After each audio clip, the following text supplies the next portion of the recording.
Give thanks and praise. Big love and respect, dissidents. Going on a wild ride. Here we go. So, I got quite a few things I just want to lay out. First, I want to fulfill the promise to speak to the Nietzschean virtues as they are contrasted against the traditional virtues that I see a kind of a worthwhile difference between the more Catholic lens against the Nietzschean lens. And that difference is whether or not the virtue is speaking towards the shadow of the personality type, or if it's speaking to the personality of each station. So first, let me just run through the virtues that stay the same are the number 3, performer, achiever, with their shadow of deceit. That virtue stays the same. It remains as honesty. The number 6, personality, being a loyalist with a shadow of fear, that virtue stays the same. And we spoke on how many synonyms they are for all of these virtues. Integrity is a good synonym for honesty. Over here we have valor, we have courage, we have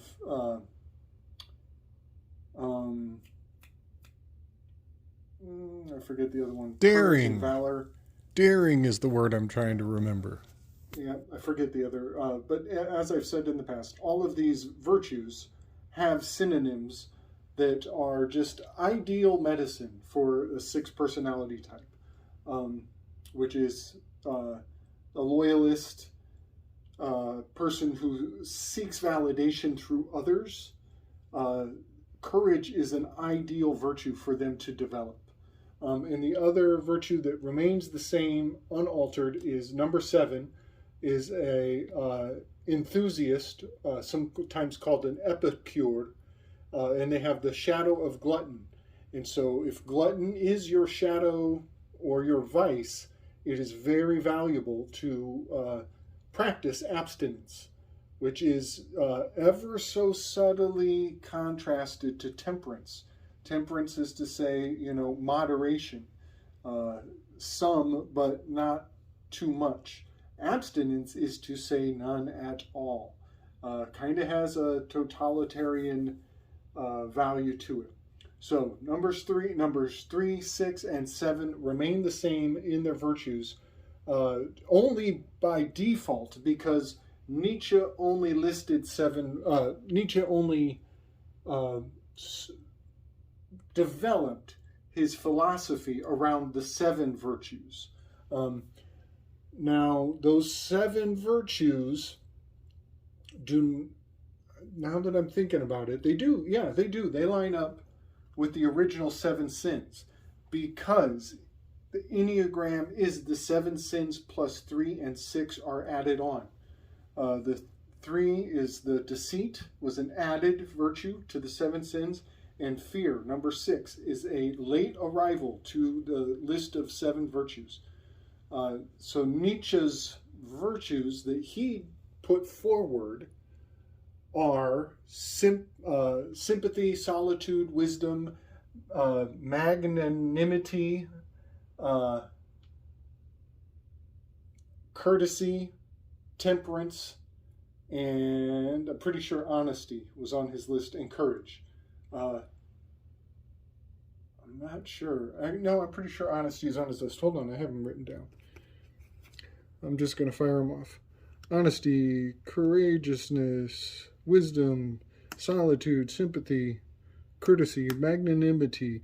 One thing that's interesting about Nietzsche's list is justice is not on there. We do not see justice. This card is not even accounted for in my Enneagram. But in Aristotelian virtues, of which there were 11, At one point, there were 11 Aristotelian virtues. A lot of what I put forward, you can go and you can look up and find 14 Aristotelian virtues today. Sometimes you can look and only find 9. Depending on what you put in your entry search, you're going to find whatever you look for, really. When I first learned the Aristotelian virtues, there were only 11. Today you can find all kinds of answers to your questions. But they altered the 11th and final virtue. It was listed as the last Aristotelian virtue, and originally it was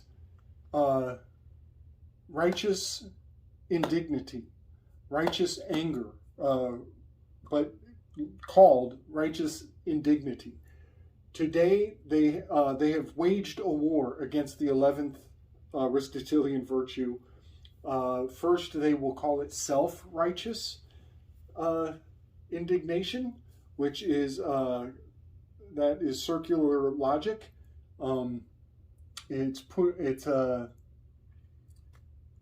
It rubs me the wrong way because there's no such thing as other righteous indignation. There is only self-righteous indignation. You're not going to find righteousness from any external source.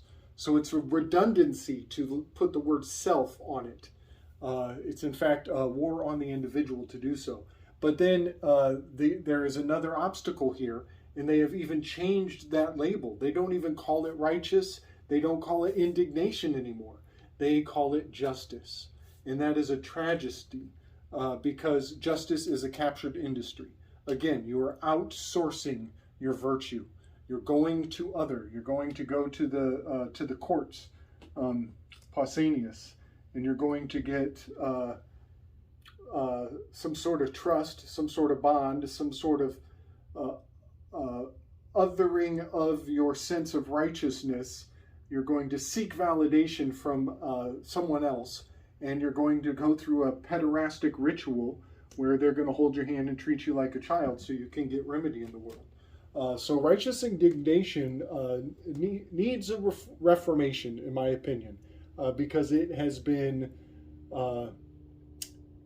scapegoated. It has completely been scapegoated. You know, I've talked on this in my channel before, but it's always a lone gunman. It's always one individual who does the thing that's wrong. They almost never, ever, ever find groups of people to be wrong. So many examples of that. So many examples. Even in my favorite example is when Hawaii had the false alarm. They thought there was a missile inbound. They're like, oh, we left this one guy alone in the alarm system computer room, and he pressed the button and told everybody that a nuke was coming. So fascinating that it's always just one guy one stray sheep is always the problem. Anyway, I'm ranting. I want to say, lust, the shadow of the controller, the shadow of this leader, this number 8 position, its shadow is lust.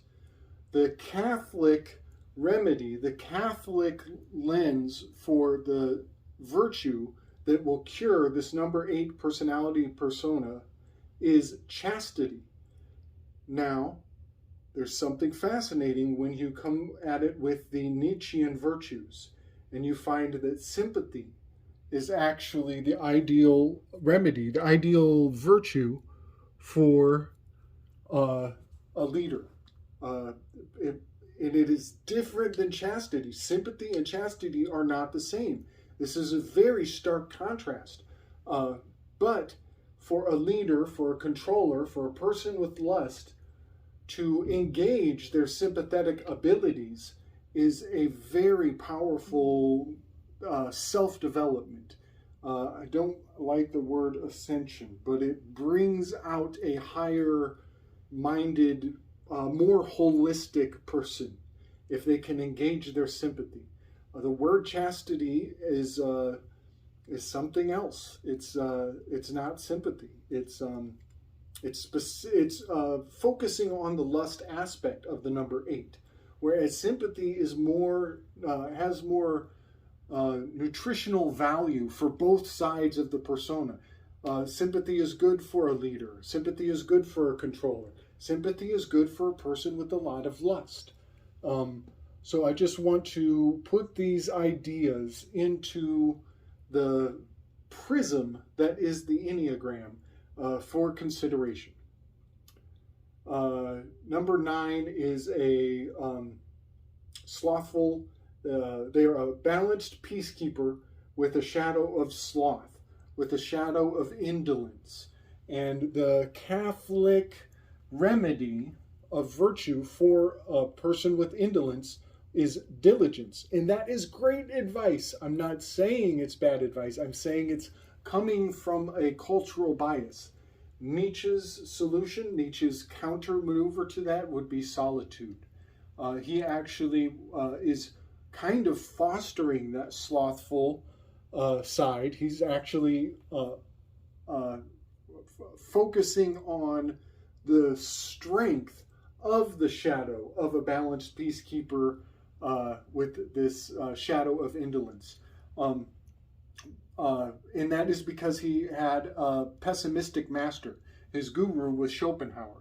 I've talked about how Schopenhauer is absolutely the hermit card. Many other things are the hermit card as well. But Schopenhauer is a quintessential Diogenes, pessimistic, cynical personality type. And because of Nietzsche's bias, he is absolutely going to foster that shadow aspect of the sloth of this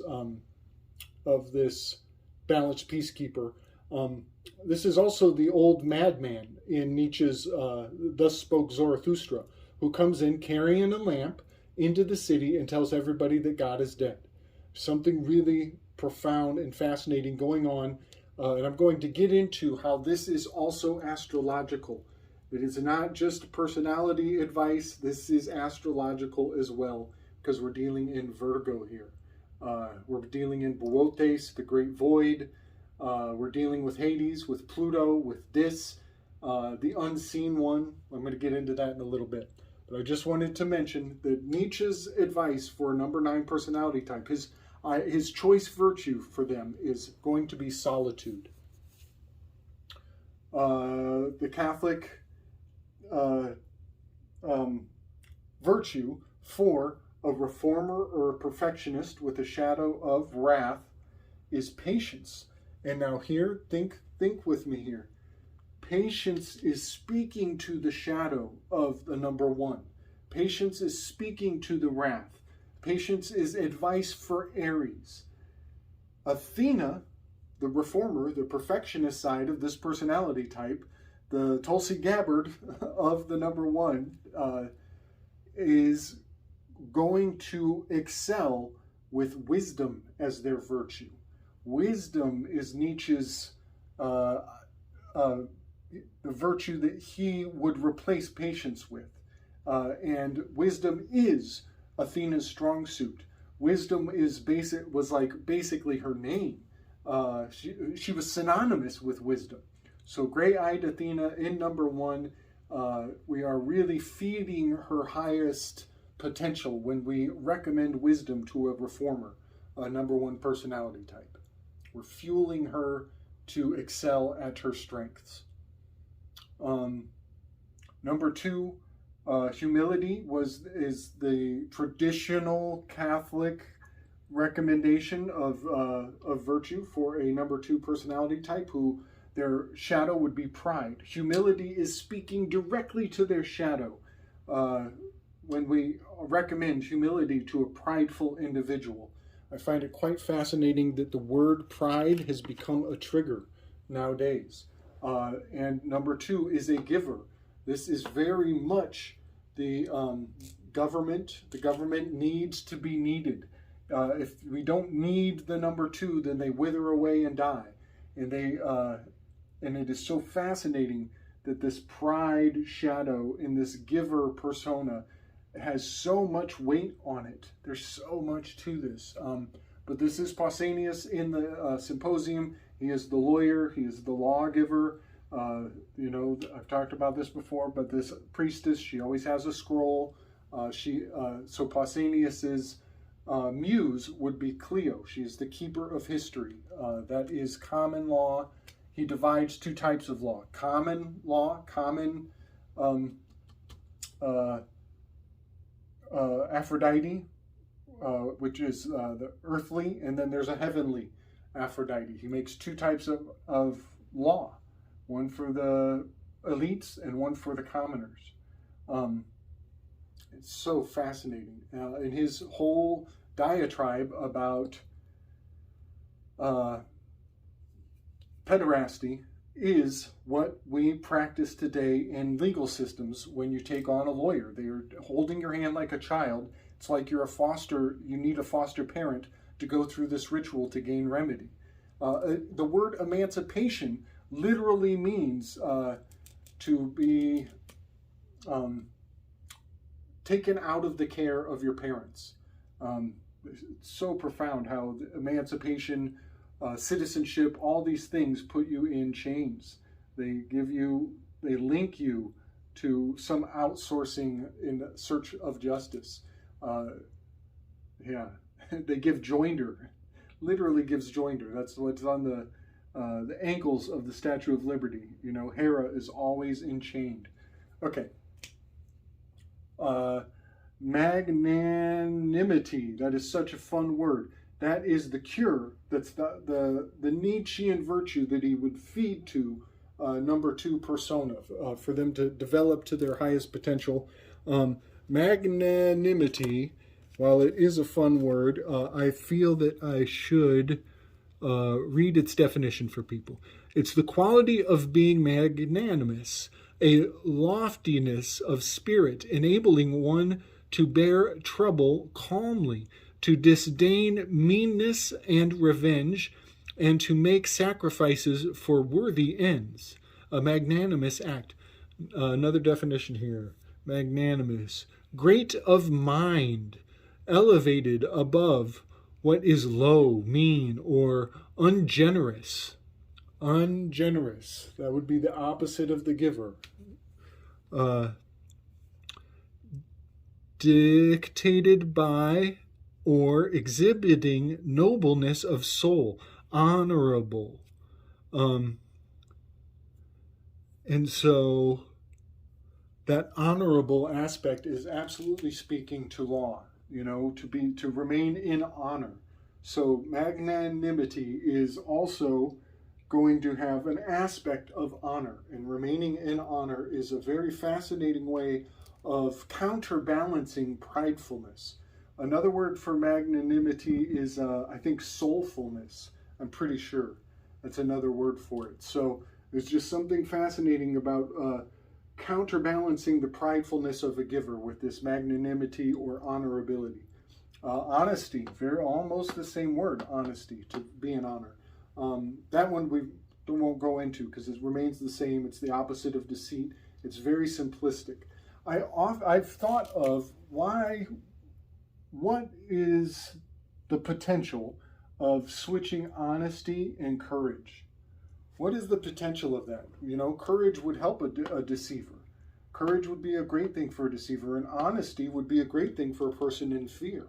There's something of a give and take between the Apollonian 6 loyalist and the Dionysian 3 achiever performer. Something really interesting about that potential of switching courage and honesty. I've talked on the 3 to the 6 change in the past.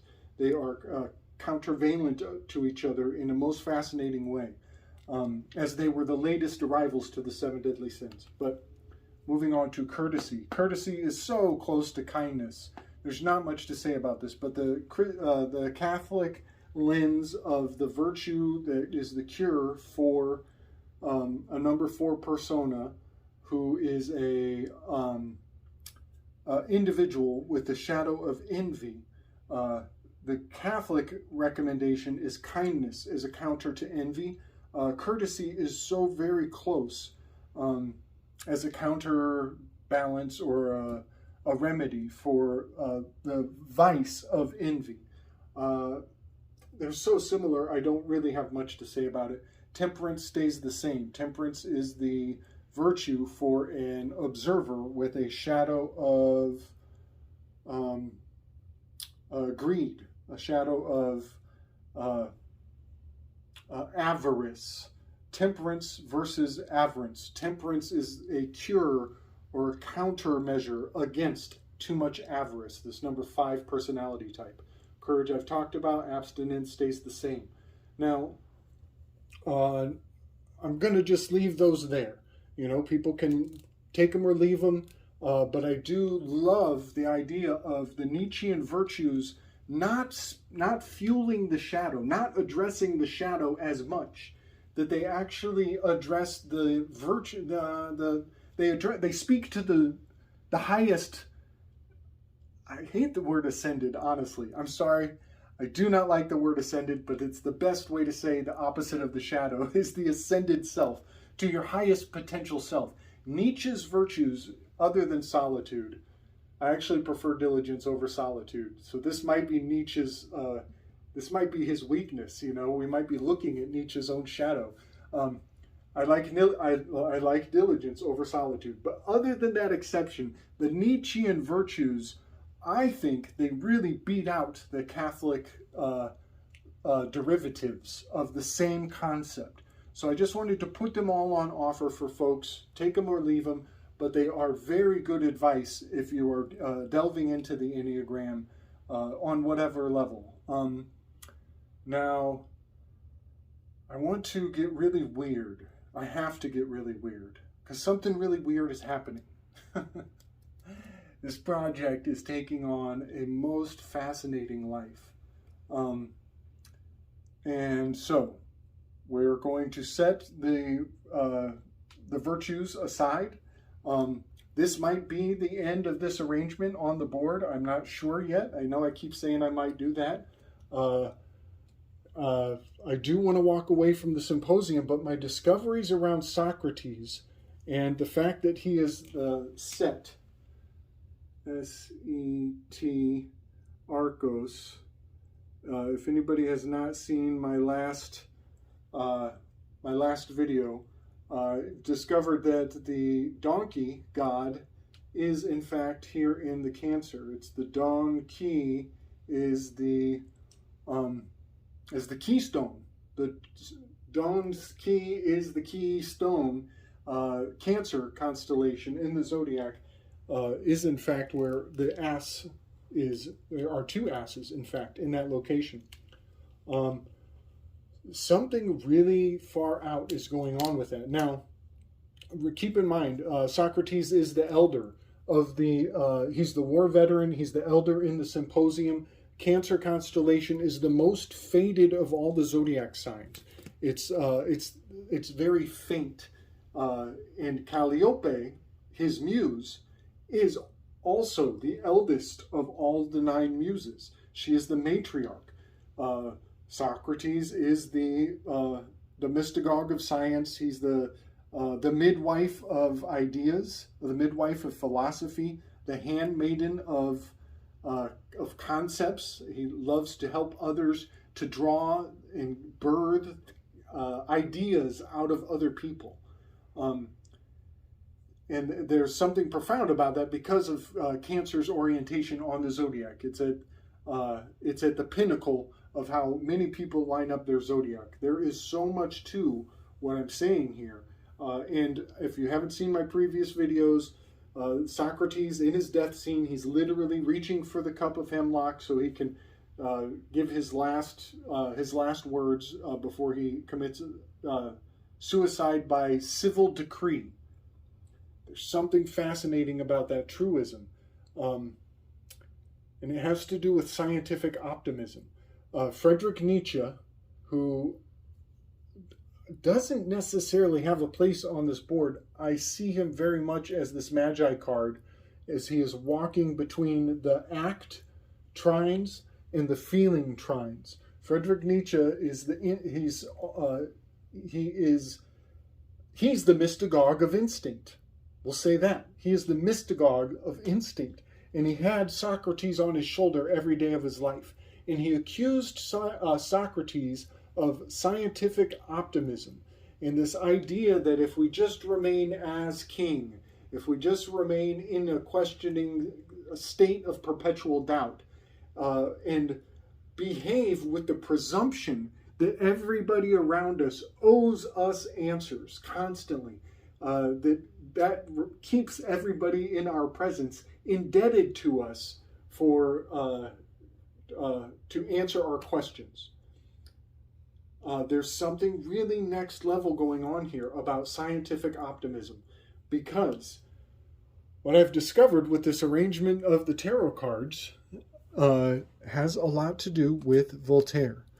My discovery that Voltaire is the Tower card is taking on a life of its own in just an absolutely fascinating way. There are layers and layers of meaning and reason and purpose behind why Voltaire is the Tower card.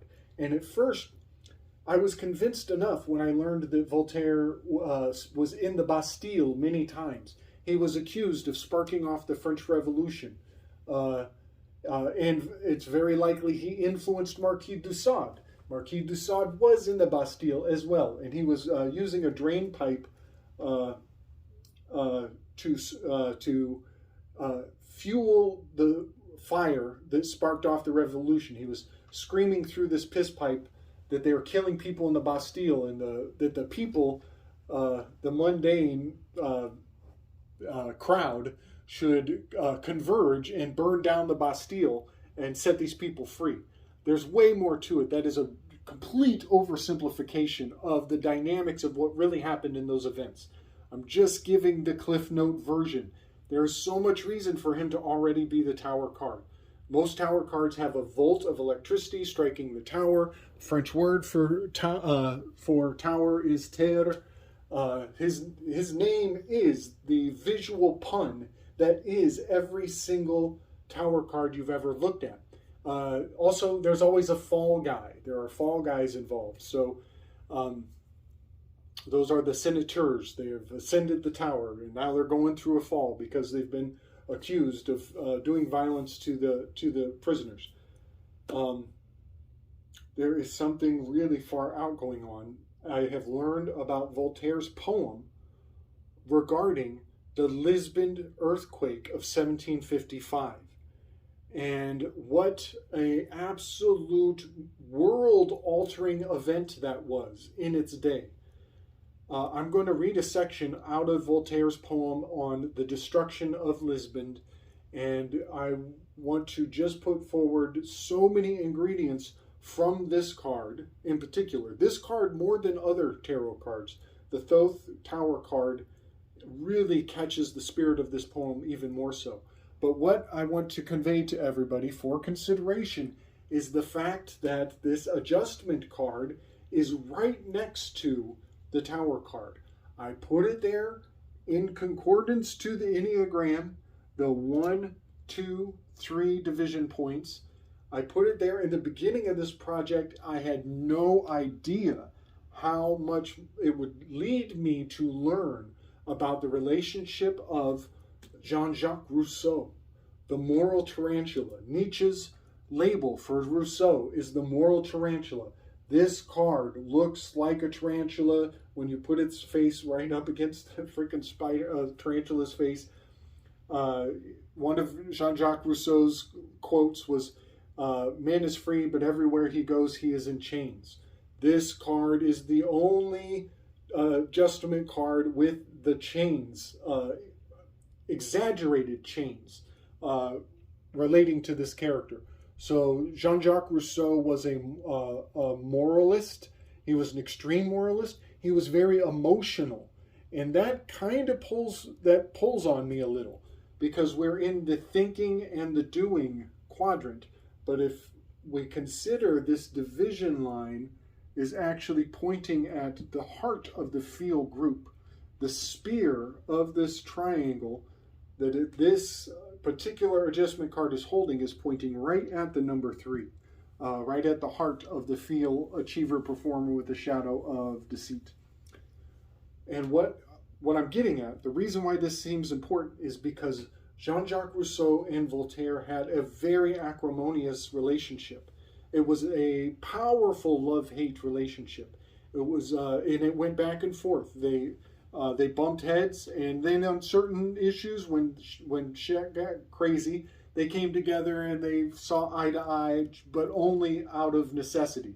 They were constantly trying to rip on each other. So Voltaire wrote this poem, The Disaster of Lisbon, and the people sent it to Rousseau so that Rousseau could counter Voltaire's poem with a counter argument to try to almost diffuse the effects of what Voltaire was writing. So the fact that they end up so close to one another in the Enneagram Project is really flipping my lid. All of what I'm doing here is completely inspired. I'm not getting this out of any books. I'm just doing what the cards want to do per the numbers of the sequence of the order of the tarot deck. And to some degree, we are going sequentially, which does give it some framework adhering to the zodiac, but we're way out of, we're not in Kansas with this shit. We are not in Kansas whatsoever. And the fact that Voltaire and Jean-Jacques Rousseau are side by side is proving out to be very deep philosophical division point in the psychological development of mankind. And here we are at the point of discernment, moving out of the think and into the do. This is I've said it before, it's like a pressure point.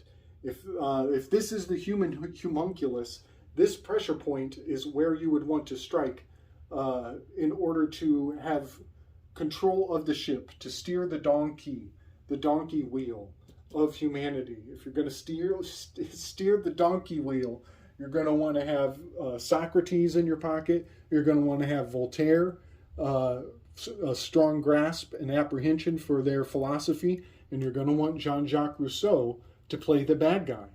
Jean-Jacques Rousseau, I'm starting to think, is the godfather of communism, and the fact that communism is generally construed as a red flag, the Red Scare, all of those things have a very strong hailing back to Rousseau, as Rousseau means red, the red one. But it was just his name. I'm not saying that he's a construct. I'm just saying that all of the communistic red things seem to have a bit of a tie back to Rousseauian philosophy. Big love and respect, everyone. Had to do a little technical maneuvering here. I'm really trying to convey my vision as best I can. And it's quite a task. It's quite a huge ask.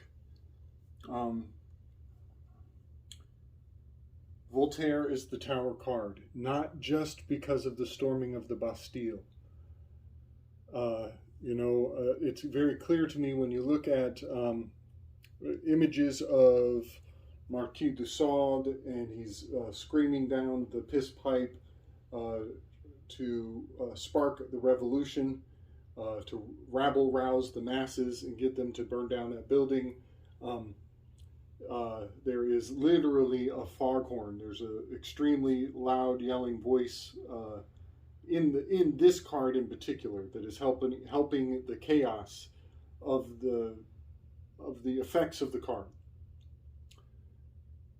And I've spoken before on how I find it fascinating how similar Marquis de Sade and Voltaire seem to be. They've actually been woven together through certain misunderstandings in our modern day mediums of information. But I'm finding even more reason for this to be Voltaire now that I understand the Lisbon earthquake of 1755. Voltaire wrote a response poem targeting specifically the axiom of all is well. And that is not just an attitude of Catholic mentality. It is also an axiom of the rules of equity. One of the 12 maxims of equity is equity finds that which is done is that which ought to be done. And so Voltaire's questioning of that axiom of equity is literally pulling at the foundation of the matrix at large. And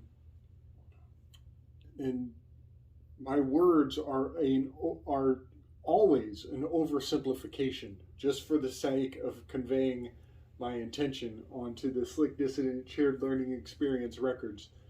But Voltaire's poem was attacking the maxims of equity in a most profound way. Now, another thing I want to convey is that I said this before, but I put these cards down simply adhering to their numerological correspondences. If anybody hasn't been here for the long haul, I merely put the cards in their numerological stations. As you know, the number 3 and the number 1, 2 come together. They're both 3s, so I put them in the 3 position. I've merely put these cards in their numerical placement of the Enneagram, and then I have gone through and sought out the philosophical influential minds of history and put them in their stations as well, in their corresponding stations, and found a great deal of value in doing so.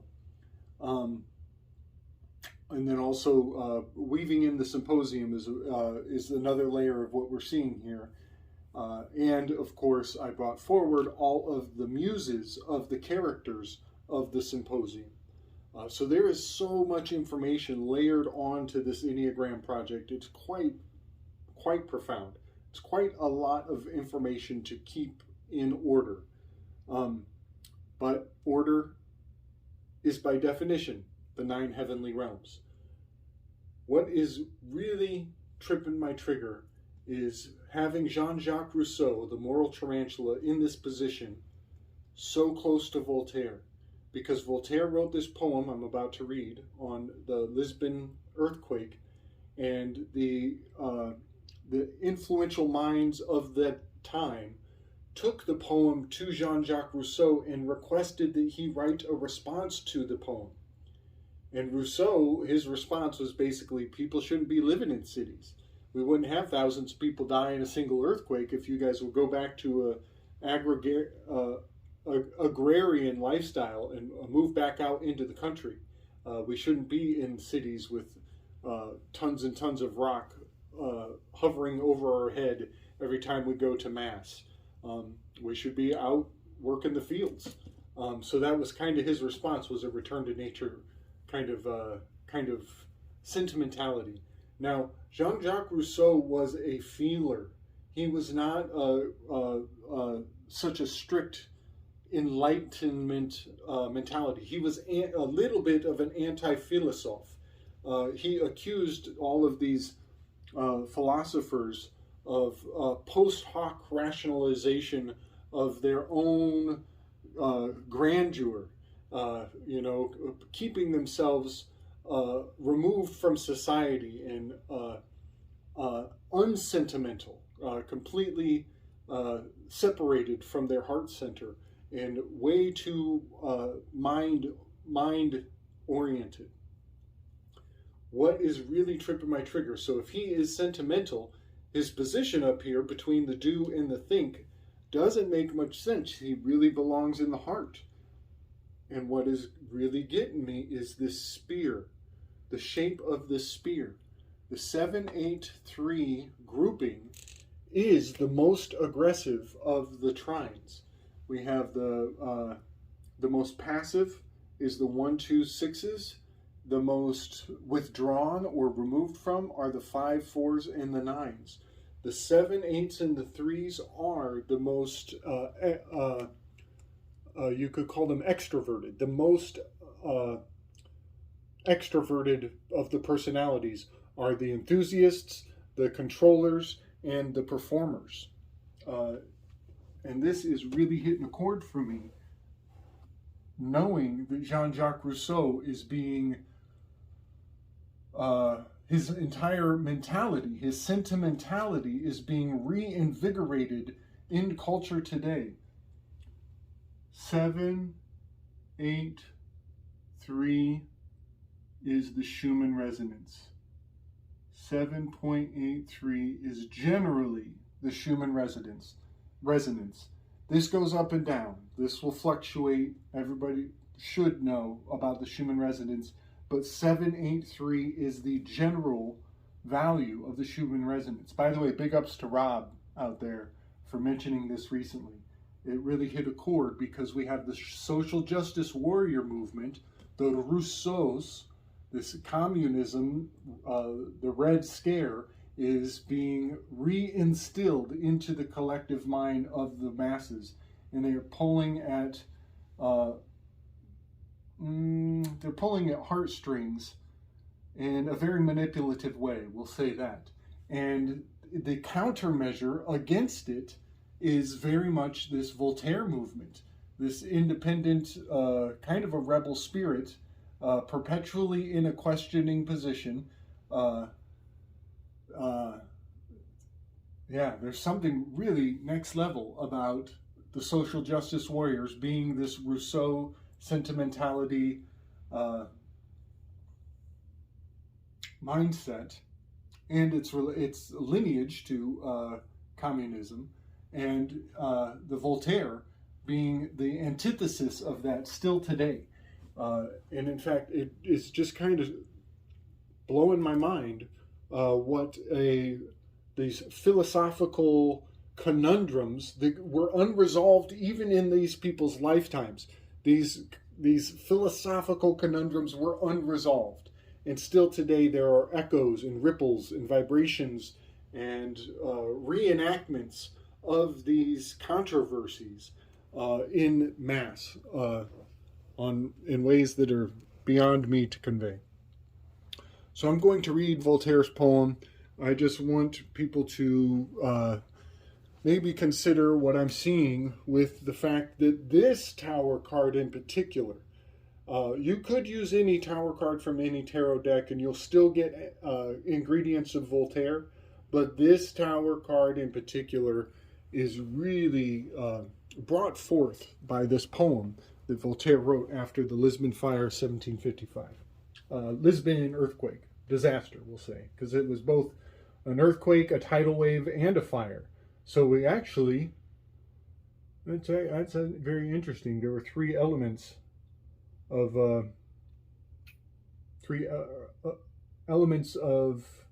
earth, water, and fire. That's kind of fascinating to think of. Okay, I'm just going to read. It's an incredibly long poem. It's 180 lines long. 180 is the number of the triangle. But it's a super sacred number. But I'm just gonna, gosh, it's so long. I'm only gonna read a few paragraphs. Okay. Unhappy mortals, dark and mourning earth, a frightened gathering of humankind, eternal lingering of useless pain, come, ye philosophers who cry, all is well, and contemplate this ruin of a world. Behold these shreds and cinders of your race, this child and mother heaped in common wreck. These scattered limbs beneath the marble shafts, 100,000 whom the earth devours, who, torn and bloody, palpitating yet, entombed beneath their hospitable roofs, in racking torment end their stricken lives, to those expiring murmurs of distress, to that appalling spectacle of woe. Yet ye reply, you do but illustrate the iron laws that chain the will of God? Say ye, over that quivering mass of flesh, God is avenged, the wage of sin is death. What crime, what sin, and those young hearts conceived, that lie bleeding and torn on mother's breast? Did fallen Lisbon deeper drink of vice than London, Paris, or sunlit Madrid? In these men dance, at Lisbon yawns the abyss, tranquil specters of your brother's wreck, unmoved by this repellent dance of death, who calmly seek the reason of such storms. Let them but lash your own security. Your tears will mingle freely with the flood, when earth its horrid jaws half open shows. My plaint is innocent, my cries are just. Surrounded by such cruelties of fate, by rage of evil, and by snares of death, fronting the fierceness of the elements, sharing your ills, indulge me my lament. 'Tis pride, ye say, the pride of rebel heart, to think what might fare better than we do. Go, tell it to the Targus-stricken banks. Search in the ruins of that bloody shock. Ask of the dying in the house of grief whether 'tis pride that calls on heaven for help, and pity for sufferings of men. All is well, you say, and all is necessary. Think ye this universe had been the worst without the hellish gulf in Portugal? Are ye so sure the great eternal cause that knows all things and for itself creates could not have placed us in these dreary clime without volcanoes seething neath our feet? Set you this limit to the power supreme, would you forbid its usury clemency? Are not the means of the great artisan unlimited for shaping his designs? The master I would not offend, yet wish this gulf of fire and sulphur had outpoured its baleful flood amid the desert washes. Its baleful flood amid the desert wastes. God I respect, yet love the universe. Not pride, alas, it is, but love of man, to mourn so terrible a stroke as this. So I really wanted to read that paragraph as he invokes the sulfur. Sulfur is the 16th element on the periodic table. Tower card's number 16. And then I'm skipping a great deal of the poem. I'm going to read the last two paragraphs. That was the first two, and here we're ending on the last two. All will be well one day, so runs our hope. All now is well is but an idle dream. The wise deceive me, God alone is right. With lowly sight, subject in my pain, I do not fling myself against Providence. Once I did sing, in less lugubrious tone, the sunny ways of pleasure's genial rule. The times have changed, and taught by growing age, and sharing of the frailty of mankind, seeking a light amid the deepening gloom, I can but suffer and will not repine. Last paragraph. A caliph once, when his last hour had come, his prayer addressed to him he reverenced. To thee, sole and all-powerful King, I bear what thou dost lack in thy immensity, evil and ignorance, distress and sin. He might have added one thing further, hope. Now, on this tarot card in particular is the dove of hope. It's the last thing to be removed from Pandora's box. Voltaire's poem is absolutely embodied in this card in so many ways. It is blowing my own mind. It really is blowing my own mind. But the dove of hope is flying along with his olive branch sprig in his beak. So I just wanted to kind of put that on the record, that there are multiple reasons why Voltaire should be the Tower card, and there is even more reason for this Tower card to reflect the Lisbon earthquake as Voltaire made a name for himself with that. And this relationship between Voltaire and Rousseau is really blowing my mind, because the social justice warrior class is getting very aggressive. The 387, the Schumann resonance of the earth, that's the new hostage.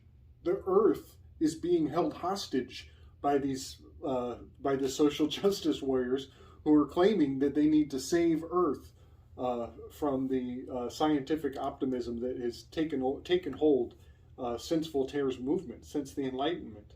And the answer is somewhere in between. I'm not taking sides here. I'm trying not to take sides here.